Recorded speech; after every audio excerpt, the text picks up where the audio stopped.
If you feel like you're stuck in this, red ocean of price wars, we're going to show you how to break free and position yourself as the go-to builder in your niche.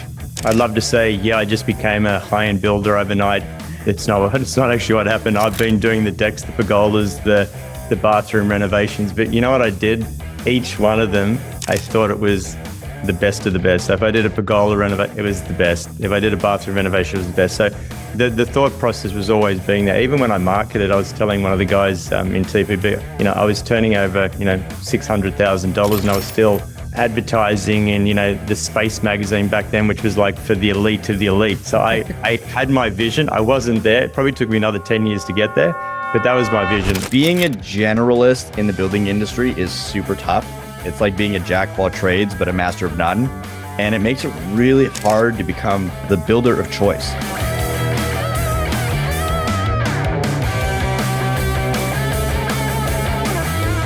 Hey everyone, welcome back to the Builder's Ladder podcast. Coming into you live from Canada, I'm Cole Tilbury. Now, I might be new to the podcast, but I'm definitely not new to TBB. I've been a senior performance coach here for at least the last 2 years, working alongside builders to help them systemize, grow, and take back control of their businesses. And I've got to say, I absolutely love this job. Every single day, I get to work with some of the best builders in the game, helping them, create real success in their business and lives. Now, as a team, we thought it would be a great idea to bring more of our coaches onto the podcast so you guys can get to know us better and get the behind the scenes look at what actually happens here at TPB. We have 7 full-time coaches and 2 specialty coaches working closely with our members. And I'm really excited for you to meet more of us and see the depth of the expertise we have on our team. Now, today's episode, it's a big one. We're diving deep into how to stand out, attract premium clients, and build a profitable business, specifically in the high-end residential market, without consistently competing on price. And if you feel like you're stuck in this, red ocean of price wars, we're going to show you how to break free and position yourself as the go-to builder in your niche. And who better than to walk us through this than TBB's specialty coach and award-winning builder, Stephen Malinger. Stephen's been on the show now a few times, but for those of you that don't know him, he's the owner of Mallinger Construction, a company known for bespoke, architecturally designed homes across Sydney. He's won multiple industry awards, including the 2021 HIA-CSR Australian Home of the Year. And what's really unique about him is that he's not just coaching, he's actively running his own high-end construction business while helping our TPB members build a profitable, sustainable business. I've had the pleasure of working along Stephen, here at TPB, and I can tell you with confidence, today's episode is going to be absolutely packed with gold. So we're just going to get right into it. And for those of you that are tuning in for the first time or haven't caught any of our previous episodes, can you give us, an opportunity to say hi to the group here and give us a recap of your journey into high residential construction and what got you into this niche, Stephen? Yeah, for sure. Cole, thanks. Great intro and much appreciated. And welcome everyone to the episode and the TPB team. I think what got me in the high-end niche was my dad was in there. He's a builder, came out from Austria when he was 21, didn't even know English. So he started working on, detailed joinery, then eventually progressed into his building company. High-end's changed over the years, there's no doubt. Dad used to do, I think maybe $600,000 homes, sort of in the Hills district for, for doctors and, lawyers back in the day, slopey blocks, quite difficult projects back then. And then I think that's all I've ever known. I've been sort of working on site since I was 10. I did a little bit of time with a project home builder when Dad was sort of having a bit of time off. And I realized this is not building. This was horrible for me. Look, no disrespect to project home builders, they probably make a shit ton more than I do, but it was just in my heart. It's always been it's in the blood. I think I was never, even if I thought I was going to make more money doing something else, I was always going to get drawn to the high end. I love it. It's got challenges. Each job's different, and you got to have a passion for what you do. Otherwise, it's not gonna last. Yeah, 100%. I think passion is the number one thing. You got to believe in what you do, or else it's going to be really hard to actually grow that business into something that you love at the end of the day. Right. Sure. So appreciate you sharing that too. A lot of builders start out doing general construction, and then eventually specialize, but not everyone makes the leap into high-end complex projects. Was there a specific turning point or defining moment that you realized, like, yeah, this is the space that I want to and can dominate? You know what? I'd love to say, yeah, I just became a high-end builder overnight. It's not actually what happened. I've been doing the decks, the pergolas, the bathroom renovations, but you know what I did? Each one of them, I thought it was the best of the best. So if I did a pergola renovation, it was the best. If I did a bathroom renovation, it was the best. So the thought process was always being there. Even when I marketed, I was telling one of the guys in TPB, I was turning over, $600,000, and I was still advertising in, the Space magazine back then, which was like for the elite of the elite. So I had my vision. I wasn't there. It probably took me another 10 years to get there, but that was my vision. I said, every job that I do, I wanted to be the best of the best. And I've got a love for architecture. I've got a mate who's an architect and a very close friend, Andrew Donaldson, that we collaborate dozens of times over the last sort of, 10 odd years. And I've said to him, if I was smarter, didn't have ADHD, and could sit in an office all day, I would have been an architect. I did my work experience at school as an architect, loved it. Even the architects thought I was pretty good at, for a 16-year-old. But yeah, grades didn't quite match up. 7 years at uni didn't quite entice me. So next best thing, builder for architectural buildings. So that's how the transition came. So it was always going to happen, from dad to love of architecture. I was always, and the passion. I keep saying the passion. You've got to love what you do, and I do. Yeah, it was just kind of meant to be, right? Like, just stars aligned. Aligned. Just the way it goes. I love that. So, okay, like, obviously we talk to builders all the time about the importance of identifying their niche. Like, being a generalist in the building industry is super tough. It's like being a jack of all trades, but a master of none. And it makes it really hard to become the builder of choice and actually stand out of the pack. In our latest workshop where you talked about this, like, you really talked about the concept of the red ocean versus blue ocean, essentially moving away from the cutthroat price wars and stepping into a market where you can actually command premium pricing. Like, for builders that feel stuck on competing for price, like, what are some practical steps, that they can take to carve out that high margin niche? Yeah, it's the $1 million questions, and we'll say, positioning, and like what I said in the previous question, position yourself, even before you think you're going to be there, because if you start positioning, you've already done, 10 years of this or 10 years of that. That's okay. You can change your position within a market, and you can rebrand. That's all possible. But if you're thinking, have that strategy early. If you're a starting up builder and you really would love this type of work, position yourself early. Try and find that niche. It doesn't have to be high end. You could be doing, high end pub and club fit outs. You could be doing, just even some bathroom renovation. Guys make an absolute ton of money, but they're doing really nice bathrooms. I mean, we've done a bathroom just recently for like $180,000, just one little bathroom. I'd call that pretty high end. That some people are building houses for that. So, you find what you want.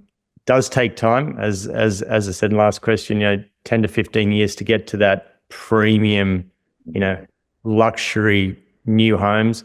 But stick with it, have that vision, believe in yourself, and deliver great projects every time. Yeah, I love it. And I definitely want that bathroom. I'm not going to lie. It sounds like a pretty nice bathroom. And you know what? I didn't even like it. I didn't really like it. I finished. I go, where did that $40,000 bench top go? And I didn't even like it. But it's not my case. I don't. Yep. I'm not living there, so it's not my. It's not my taste is my place. Yeah, that's so funny. Well, yeah, you talked about positioning, and obviously, especially with this kind of niche, positioning is everything. But to be real about it, like, a lot of builders, struggle with where to start with that. It's like they know they need to level up. They're just really not sure which step to take first. what was the first thing that you think they should really focus on to establish themselves, as an expert in this specific market? Yeah, like I think any market call would be, building that reputation. You have to have a reputation that people go, oh yeah, I'm thinking of using, Mallinger or whichever company is. Oh yeah, we know Mallinger. They did the job down the road. Yeah, we know them. They did a great job. So reputation so important. Do a bit of research on the companies that are in your space. You don't have to copy. You don't have to, rip off what but if they're successful and they're doing, it's like the old, McDonald's, Burger King, or, we call it Hungry Jack's over here. McDonald's set up an office. I set up a franchise in a location. Then, Burger King or Hungry Jack's goes next door. Do something similar. Like if it's working, do something similar. Don't be a copy and paste, but really use them as a baseline. Another big one that I've done, and this is, and it can't be, not everyone can do it. You use your own home as a showcase, even if it's a bathroom. Like if you do a bathroom renovation at your home, or even your mum and dad's home, or your brothers or sisters or your cousins, it doesn't matter. Use that as a showcase. Ask your cousin or your mum and dad or yourself, let people through it, let them see it. Take some cracking shots, spend a little bit more money on the photography. If you want to get into an architectural, design company or, high-end architectural design company, take the pictures that are architectural. Don't just take a picture of a bathroom and say, well, that's a great bathroom. Yeah. Take a picture of the tile stone junction with the silicon work, just absolute mint. That's what'll get and we'll go into that, during the discussion of, appealing to the market that you need to. You're not appealing to mum and dads generally with high-end residential. You're appealing to the professionals, the consultants, the ones that are going to employ you in general. Yeah. And I think what you were saying there too is at this point when you want to level up, you can't be just, taking your phone here and taking some basic photos. Like it's worth as much as good as those cameras are, like it's really worth investing if you're trying to get to that next level and you're trying to take things, into that scope of works. Like you need to play that game a little bit more and get someone that's got an eye for it, right? And proven sort of runs on the board. Like if you want to get an architectural photographer who's done another builder who has won an award, or he's done multiple photography for, high level builders that you are trying to compete with. Again, you don't have to reinvent the wheel. This is not new. Everything that I'm telling you and everything that I've done, this is nothing new. I've just developed, worked on, tweaked it a little bit that suits my vision. But, this is all simple stuff, but you just got to make sure you do it and make sure you sort of do it well. Yeah, 100%. So like you and we've seen it firsthand, both of us here. And, when builders actually try and make that transition, that jump into the high-end work, a lot of them rush it or completely do it wrong. What are some of the biggest mistakes that, you see builders are making right now when they're trying to enter that high-end space? Like, and what are the things that they can avoid? I wouldn't even say what I've seen. I'd prefer to say what I've done, or the mistakes that I've done. I'm quite happy to divulge all my wealth of wisdom. So don't think this has all just been a cruisy. Whatever I can tell you that'll help you not make mistakes will be, if it's only one builder that I help, I've done my job. This podcast has done its job. But I always say research. That a client and architect will research the absolute, they'll research you to the nth degree. Do the same. If you've got an architect that has approached you, research them. If you've got a wealthy client who's either been referred by the architect or directly to you, research them. There will be a trail of destruction, multiple builders on jobs, litigation. You'll find it. As I said, now with the internet and the Google search, you'll find them. And if there's nothing, you can still get it wrong. I mean, it's just And the other big ones, don't get architects that will call you up and say, we've got this great job. You're one of 7 tenderers. And you go, oh, look, I could get this. I'm a chance. What'll actually happen is you'll just be a cost comparison. You'll spend, and they won't pay for your quotes. You'll spend a month of your time and you'll just be a cost comparison. So just watch that and, grow organically, with your crew, your size. Don't rush it. To put a new job and then put a whole new crew on that job, the chances of success are very, very small. Yeah. No, and I've seen that too. And, obviously with working with the other builders, like that's a big one is they're like, yeah, I want to grow, and they get this opportunity and they don't have the foundation set. And they're like, I'll just do the things they need to when that time comes. It's like, you should already have these systems and foundations ready so that when you get the opportunity, it's a seamless transition. You can put your guys on it and it runs smooth. Guaranteed. Foundation's the word of the day. Foundation for anything, you start right, build on that, you will achieve what you want to achieve. And again, the other thing too, like in Europe, probably Canada too, like the buildings are a lot slower. So take your time. Europe, it can take, my dad's from 7 years to build a house. We try and build it in like 18 months. We get cracking, we get, settlement, over there. So take your time. Yeah, 100%. So, all right, let's say our builders take action, really dial in their positioning, they start standing out in the market, which is awesome, but then obviously the next big challenge is actually getting the right kind of clients through the door, and marketing can be hit or miss. Some things work like a charm and others are just, a complete waste of time, right? So from your own experience, what are the key marketing strategies that really move the needle for you? Like, what helped you separate yourself from the low revenue builders? To make it very professional, I use the analogy like, a high-end luxury car, it's very clean. It's probably slick is not a bad word for that, but, you don't need a lot of talking. You just need to present the product. And that sort of resonates a lot with the architects and designers because that's how they do their marketing for their business as well. So you'll very rarely see a top architect going, sitting on a camera going, and this is what we do, and this is how we do it. That just won't happen. They'll show beautiful pictures, videos, beautiful sound in the background, the end, and you go, whew, yeah, and the house is, you don't need to tell me anything. That house is astounding. So it speaks for itself. So slick's probably not slick professional, and also, with your marketing, you've also got to be professional. You have to do what you say, turn up when you say I'm going to deliver a budget or a free construction agreement, you deliver it in person, spend the time. Obviously, time with marketing, you don't want to do a scattergun approach because I think that's going to be the biggest waste of time that you have. So be specific, find your market, the architects, the designers, maybe a magazine that, wealthy people are going to read, but no one reads anything magazines, and they'll I think the value of those has diminished over the years because remember back in the day, everyone was getting their house magazines and, I would go to a job, 10 years ago before the internet started blowing up, they'd have 50 books there with, I want that bathroom, that doesn't happen anymore. They're just going to click on Pinterest. So maybe I've never advertised on Pinterest, but maybe that'd work. House, I've heard people do well at that. I haven't had much success. I've tried that, but I think what it is, give a few things a go. If it does work with it. But it doesn't matter which avenue, which social option you go or website, just make it really professional, very clean, crisp.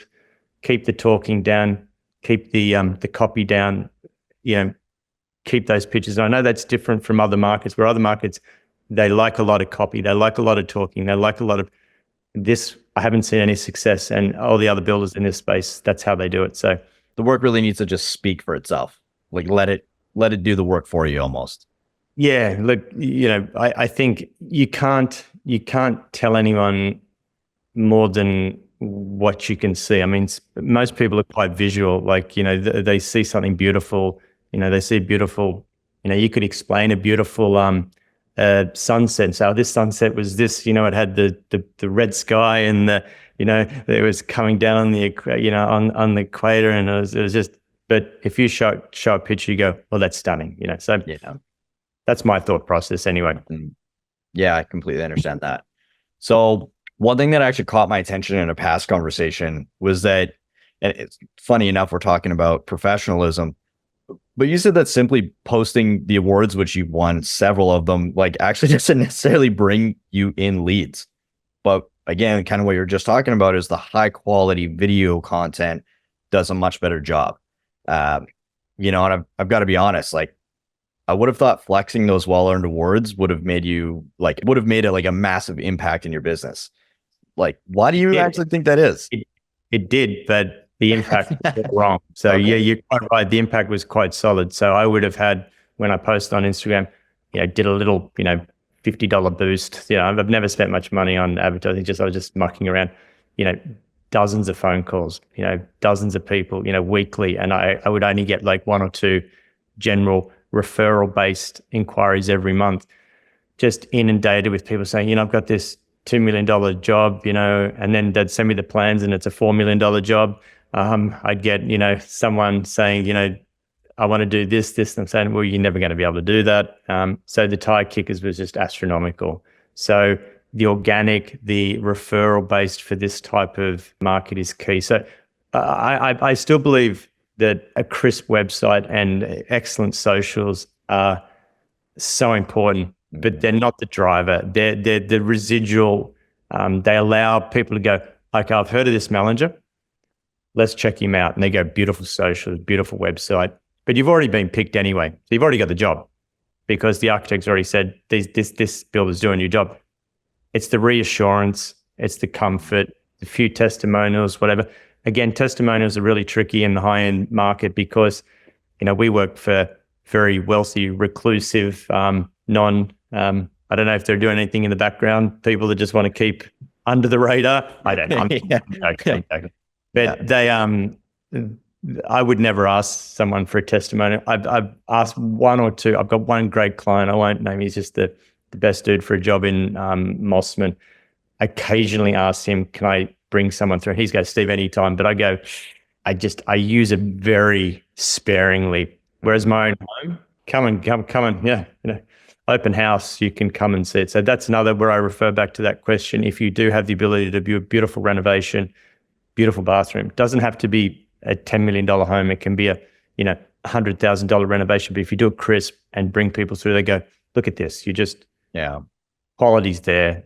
Value is not as important as the end product. So, sorry to interrupt. I was going to say, even on your on the workshop that basically we're summarizing today for everybody, but you even showed one of your videos that you had recently done of a really beautiful home, and it was very simple. I wish we could show that now, but it seems like that's more of the strategy long term is, again, to get the professional videos in, really showcase that work. And again, I know you didn't want to bug your guys that you've already done the build for and be like, hey, can I show them? It's another really great way to do that and have it speak for itself as well, right? Sure. And that one's my home, so that's an easy one. So that's actually my place. Perfect. Yeah, that's right. I can use one as much as I want, but you can't do it for every client. So, and again, like these people who you do major projects for, they'll refer you, and the people that you've been referred, you basically got the job straight away because these people are in such a high. Yeah. You're networking. You don't have to network in that 50, 100 million, billion, whatever they're worth. They'll do it for you if you do the right thing. If you deliver excellence. Just don't shoot yourself in the foot, and you should have those when you get to that time. Sure. Yeah. So after working with a lot of, high-end residential businesses myself, I've seen firsthand that direct marketing is great. It absolutely works, but really what stood out to me is even more valuable. And we've kind of already been talking about this a little bit, but is networking. And like, if you guys are listening right now, this is a key moment to really tune in and take notes, because this can, make all the difference in keeping a steady pipeline of high quality projects. So Stephen, how can builders create a really strong referral network with architects, suppliers, past clients, maybe even designers, to really ensure that they're consistently landing the great projects? Look, I think I mentioned, I may have brushed on it before, deliver quality projects for the clients every time.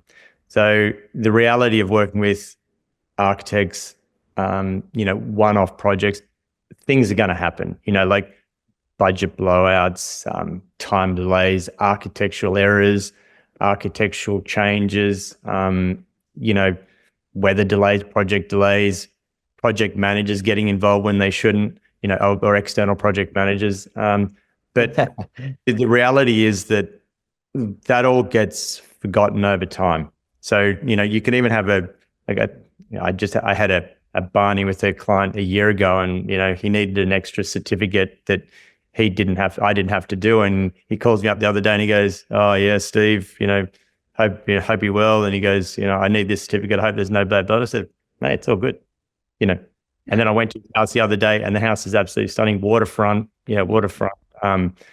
absolutely stunning. The $2 million I put on his bills, I think his property's gone up probably 7 or 8 million in the last 3 years. So yeah, thanks, Steve. For the holding out the last payment. So the reality is, you need to deliver excellence. Things will happen. Don't get caught up about if a client's not super happy at the end because of the external. If the quality's not there, they will be upset, and they'll be upset forever. So your name will just get dropped into mud forever, because every time they walk through their bathroom and that silicon joint looks like crap, or the junction between the tiles and the timber floors got a 3 mil step, they'll think about you every day. But if it's mint, they forget about all the other thing, and then they just think how great my house is. Yeah. And sometimes that does it. Not every job, and every builder who's listening to this will know you cannot please everyone all the time. And that's not your job. Your job's to deliver a great project, a great product, and focus on that, and you have your best roadmap for success. That would be my one big takeaway on that. Yeah. Quality. Yeah. And you don't, like you said, you don't want that one creaky stair and they're thinking, "Oh, Stephen," like every day. They think of you for all the wrong reasons. They want you want to think, you want them to think about you and go, "God, I love my, $170,000 bathroom. I just love sitting in my bath, and thanks, Steve." That's what you want. Yeah, 100%. So, okay, this one is a bit of a fun one. And again, because let's be real here. High-end clients can either be a dream or a complete nightmare. And I know you've worked with some high net worth individuals, including some billionaires. This is probably one a lot of people have questions about, is when it comes to vetting clients, how do you ensure you're working with the right people and you're avoiding those potential disasters? Yeah, look, we did brush on it, but there's more. Like the research is key, and you won't get everyone. Some people will have no sort of social media presence, or you can get caught out anytime. But do as much as you can, set yourself up for success by just knowing who you're dealing with. The other one is be very upfront with all aspects of the build. Sit them down. Like one of the jobs we had, 7-hour Skype meeting over special contract conditions. This is important stuff. Expectations, manage the expectations, deliver on the expectations. And then we'll go into the next part. If you're not delivering your expectations, expect, some sort of negative reaction or some sort of possible termination litigation. If they're not delivering on their expectations, it goes the same way. Don't feel that just because someone's wealthy, obviously litigation, and you don't want it to go to that, but you need to stand your ground. Like what I was talking about, that job over at Linfield 25 years ago, I stood my ground. I said to the architect, "This is wrong. These are variations. They need to be claimed. They need to be paid for before we proceed." And he was just going, "My brother's a QC," and I'm going, "Well, I don't care. You're wrong. It doesn't matter." I remember sitting at a table, when I was 20. Just turning 27, there was me on one side, there was the clients, 2 senior solicitors, a barrister, and I was still saying no. They were saying, "You have to do this." And I said, no, you're wrong. You are wrong. I did have a little bit of legal advice before that, but I didn't bother bringing my solicitor to the meeting because I knew they were wrong. And eventually that got resolved in my favor. So don't be bullied. Don't be bullied. Don't be, I always say a good client will get good things. Like a good kid will get good things. A bad client will get fuck all. Sorry if that gets edited out, but it's all good. So that's how I work it. So that's how I work it. They're a good client, give them a little bit. Be kind. If there's a little variation, whateversies. Bad clients get nothing. Every tap, toilet, any extra screw you use on something, charge them for it.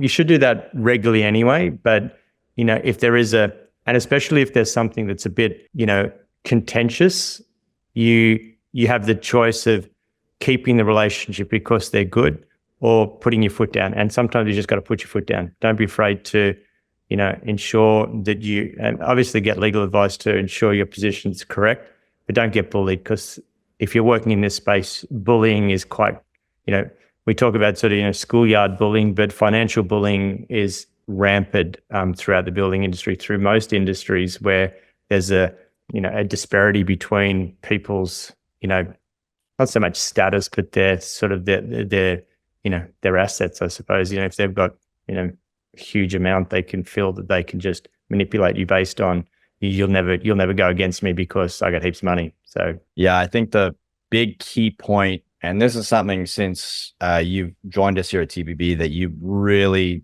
honed in on a lot, is and just based off what you're saying, is get your contracts and get your stuff organized in the beginning. It's got to be clear cut. You have to protect yourself. It needs to be put black and white, clean as day.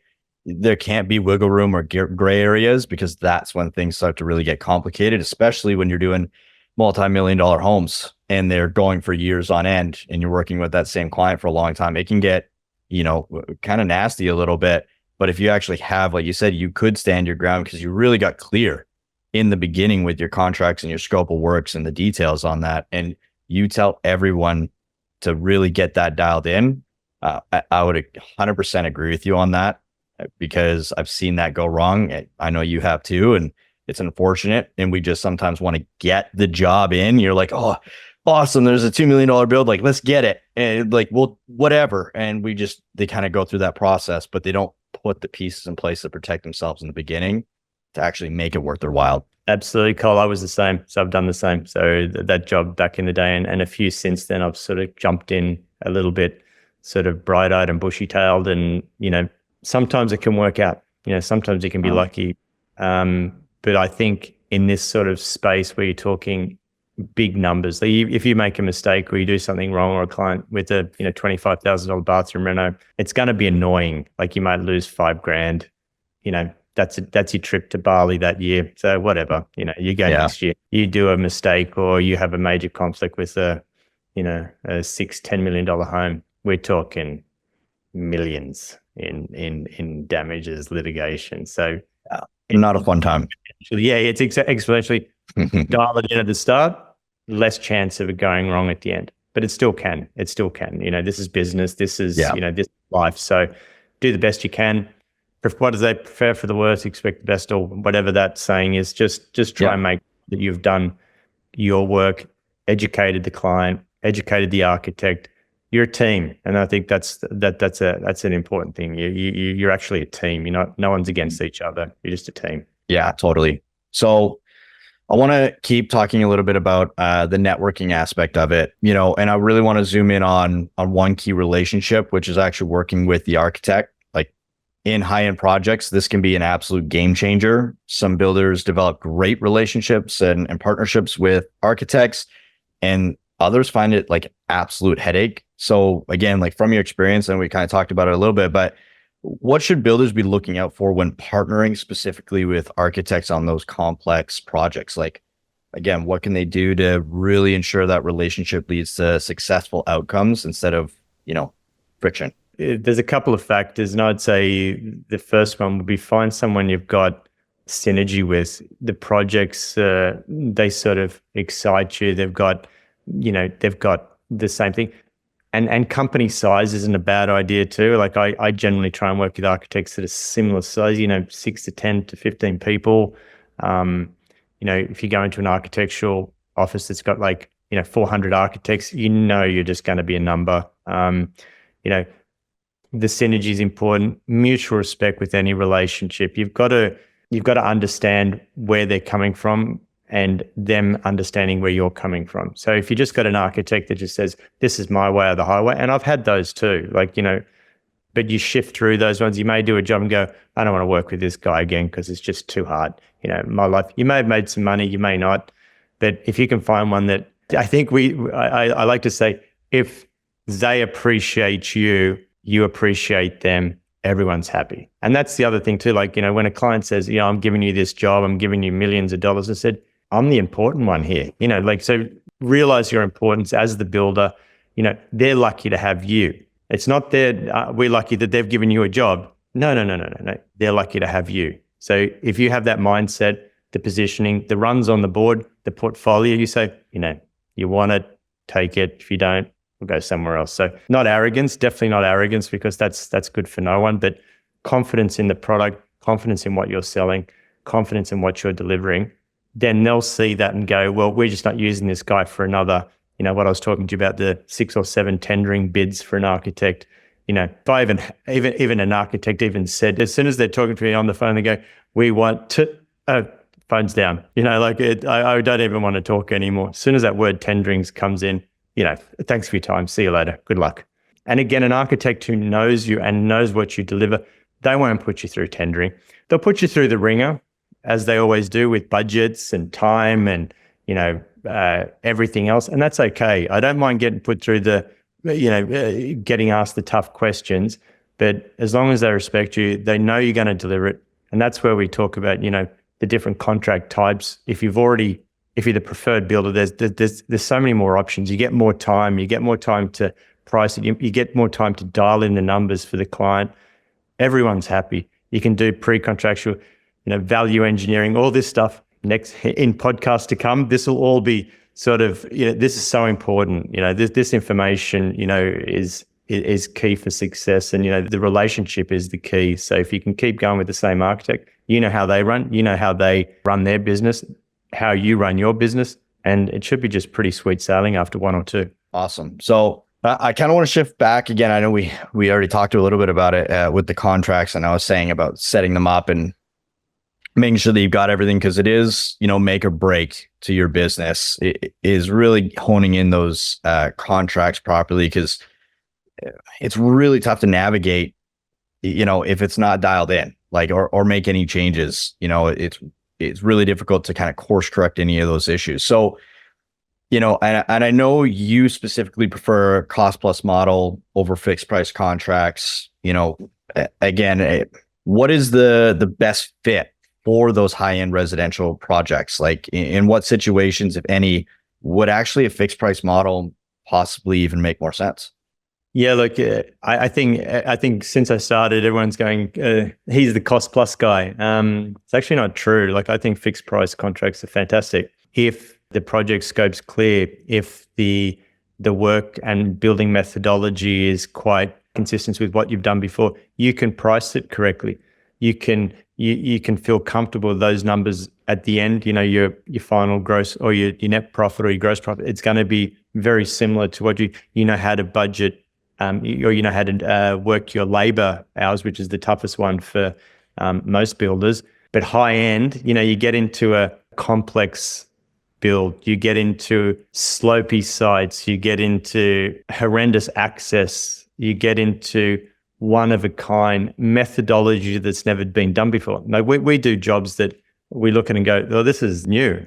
And you go, yeah, and the architect goes, yeah, we're going to see what it's like. I'm going, oh, we're gonna use your money to test it.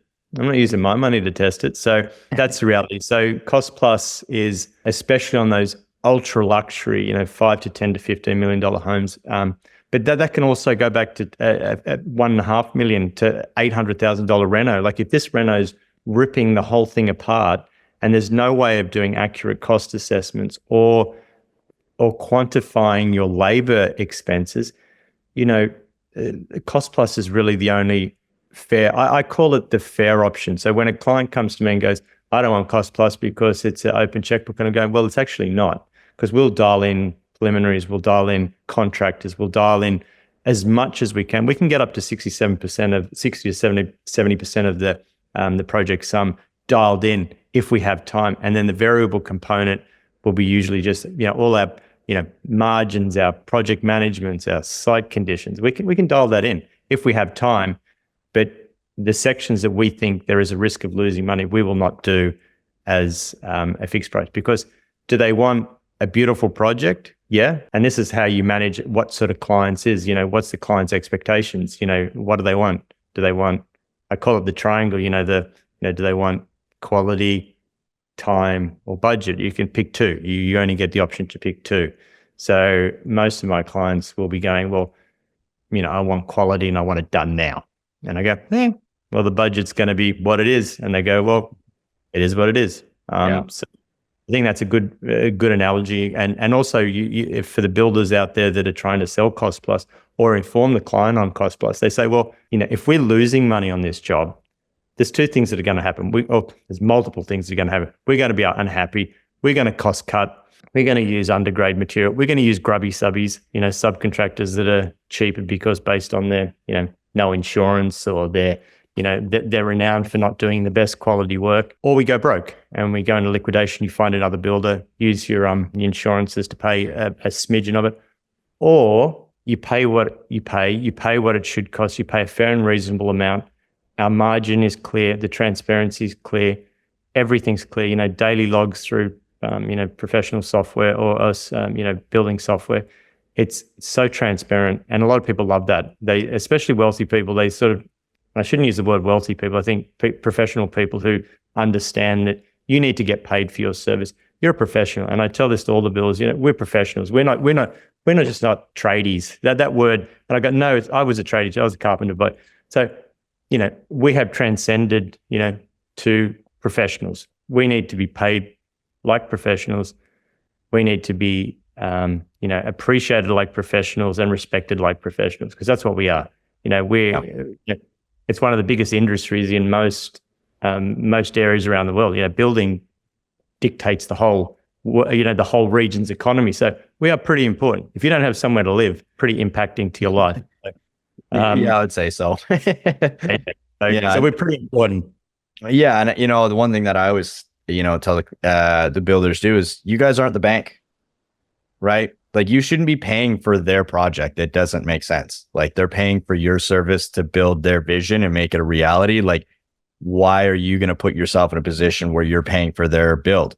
It doesn't really make sense. So it's not you trying to gouge them or take as much out of them as possibly can. It's just, it's more of a risk assessment for you, and it's going to make sure that things are, like you said, make sure everyone's happy at the end of the day and everything gets put together. Because if you're not making money or you're put in a bad position, like, you're not going to want to keep doing that, and then your quality is going to go down, and a whole steamroll of things is going to happen. But yeah, it's basically a comedy of errors. It'll end bad. And that's why I feel cost plus is the fairest. So going back to the contract types, I believe it's the fairest for this type of construction. There is the other option of sort of we call it like a hybrid. I call it more a negotiated contract. If you're the preferred builder, they say, well, I've got bank financing requirements, which in my 15 years, I've never had a bank involved in any project. It's usually just petty cash from, or side hustle from their businesses. But if they do need a bank involved, the negotiated contract, the hybrid, still very similar model. You lock in preliminaries, you lock in supervision, you lock in project manager, you lock in what you can with the subcontractors, you get accurate pricing from them, hold them to accountability through, contractor agreements. Then there is a component that's variable, and that variable is thrown into provisional sums. And that will then be your sort of cost plus component of the contract. So you can actually have a cost plus contract that looks exactly the same as a negotiated contract, but one's a fixed price contract and one's a cost plus. So if you're having people that are sort of balking at the cost plus model, say, all right, how about we do this? We'll fix in these components. We'll have provisional sums for the things we are unable to quantify, or we don't feel comfortable quantifying, or the documentation is not sufficient, or it's the building methodology is completely new, and it's a very similar model. It's it's basically just throwing figures into the different PCs instead of fixed. So we call them fixed costs within the cost plus model, or we have variable costs within the fixed price model. So hope that makes sense. But it's same, just whatever the client feels resonates with them or what their comfort level is. So fixed price, like when we talk about the true fixed price, that's like, this house is, a project home.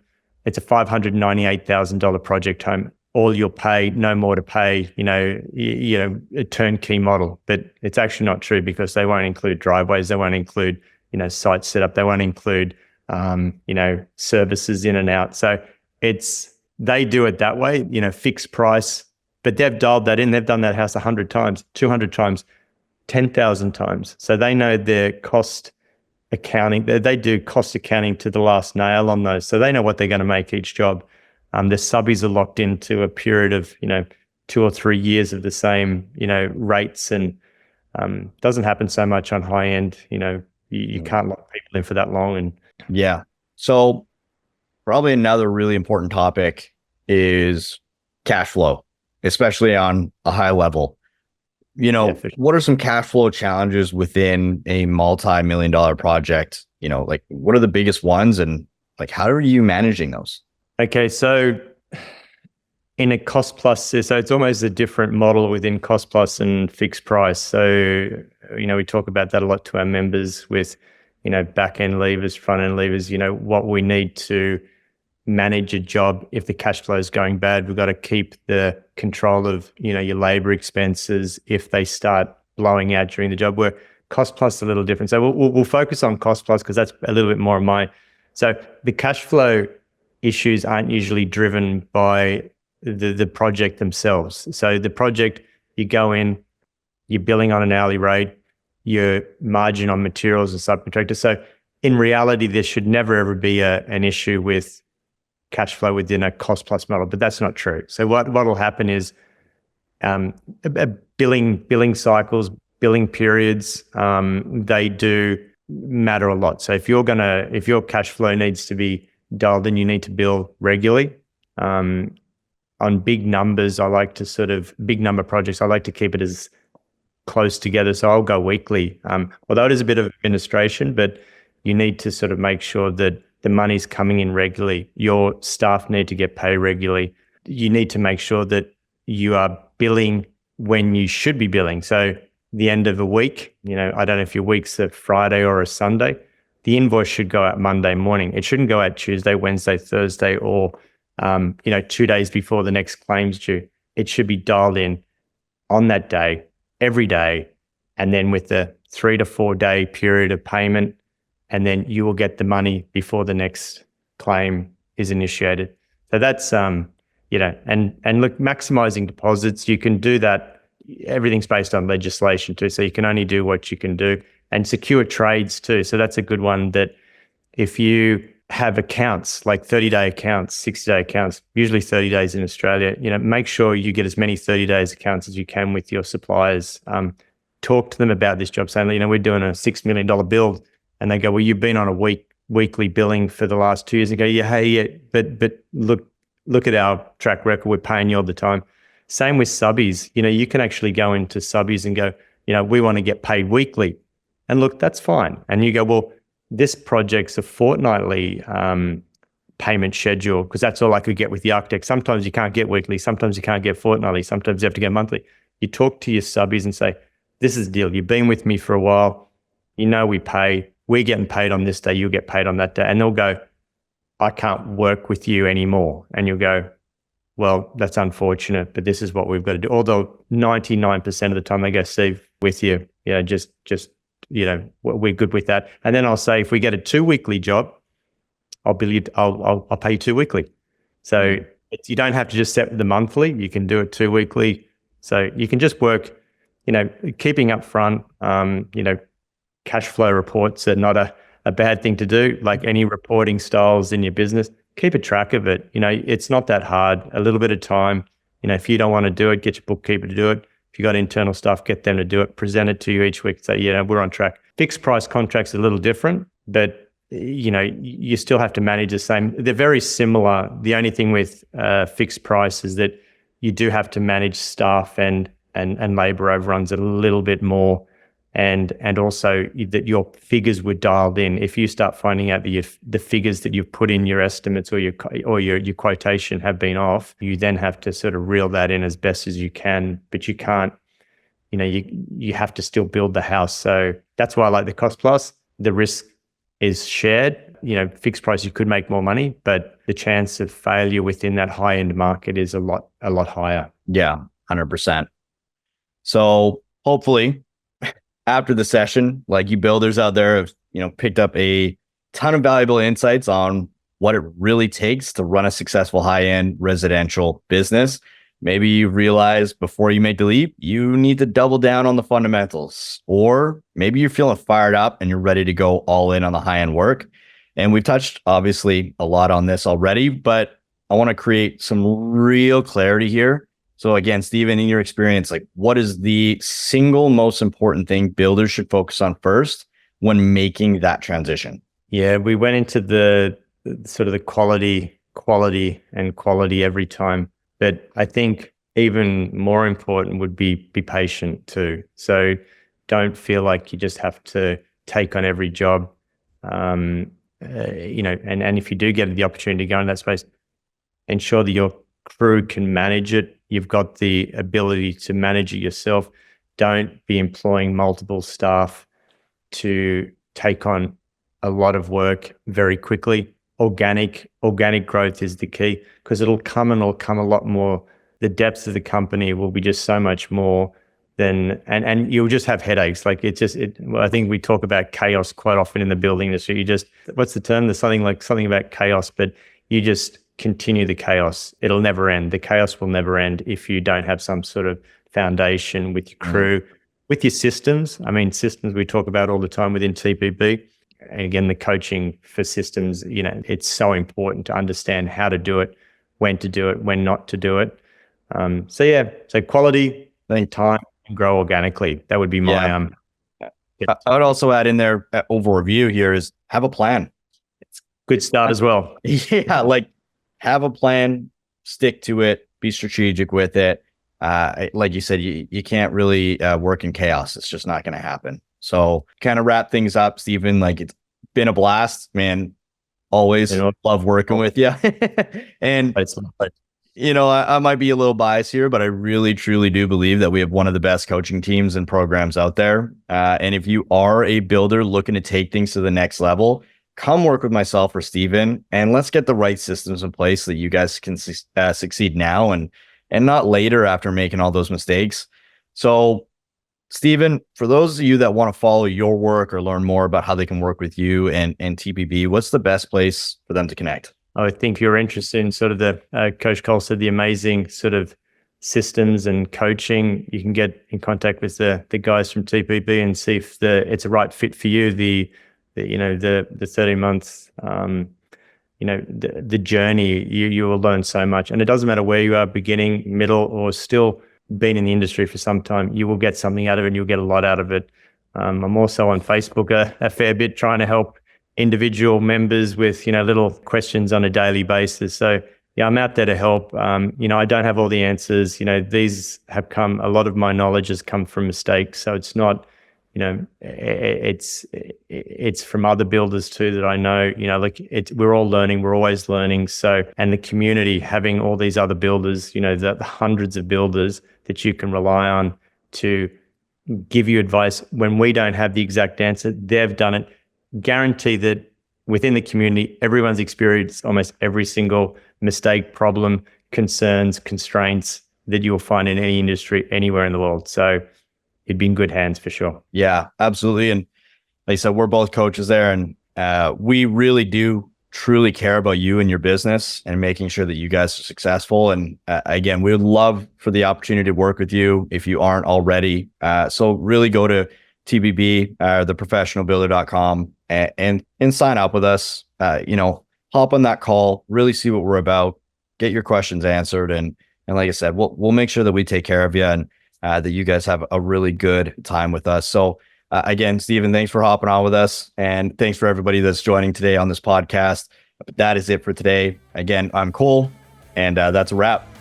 Talk to you guys later. Thanks, Cole. Cheers. Take care.